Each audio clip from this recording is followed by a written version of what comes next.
بنو امیہ ختم ہو چکے جی سرکار دنیا سے. ہاں یہ اللہ کا وعدہ پورا ہو گیا. ان شانئک هو الابتر. بنو امیہ ختم ہو چکے جی سرکار دنیا سے. ہاں یہ اللہ کا وعدہ پورا ہو گیا. ان شانئک هو الابتر. بنو امیہ ختم ہو چکے جی سرکار دنیا سے. ہاں یہ اللہ کا وعدہ پورا ہو گیا. ان شانئک هو الابتر.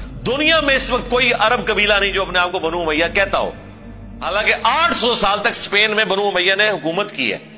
اموی حکومت تھی 800 سال تک. لیکن آج دیکھ لیں کوئی نہیں کہتا کہ میں. باقی جتنے آپ کو یہ ملتے ہیں نا قبیلے, بنو ہاشم تو پوری دنیا میں ختم ہی نہیں ہوتے. ٹھیک ہے, ہر جگہ شاہ جی پھیلے ہوئے ہیں. ٹھیک ہے, بنو امیہ کو بڑا نشانے میں رکھا جاتا ہے. ہمارے اچھے بھلے مسلمان, سنی مسلمان بیچارہ دلائل سے لا بلد اور لا تعلق, وہ بھی بنو امیہ کی غلطیاں نکالتا ہے.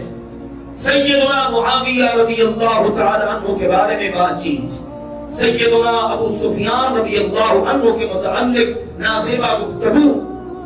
آگے ان کا جو ہے وارث کہہ لو, بیٹا کہہ لو, پوتا کہہ لو, یزید, اس کے بارے میں ابھی چند ایک باتیں عرض کرتا ہوں آپ سے. ابو سفیان کون ہے؟ ان کی رخت جگر سیدہ ام حبیبہ ان کی بیوی ہیں. بولیے سیدنا محمد کریم صلی اللہ علیہ وسلم کی. تو سیدنا معاویہ پھر کیا لگے؟ اللہ کے نبی سیدنا معاویہ کے کیا بن گئے؟ بہنوئی. تو میرے عزیزوں تعلقات تو دیکھیے نا, اگر وہ برے تھے معاذ اللہ, وہ اتنے گئے گزرے تھے, تو ان سے بیٹیاں لینے کی, اپنے نکاح میں لانے کی, یا ان کو معاذ اللہ بیٹیاں دینے کی ضرورت ہی کیا تھی؟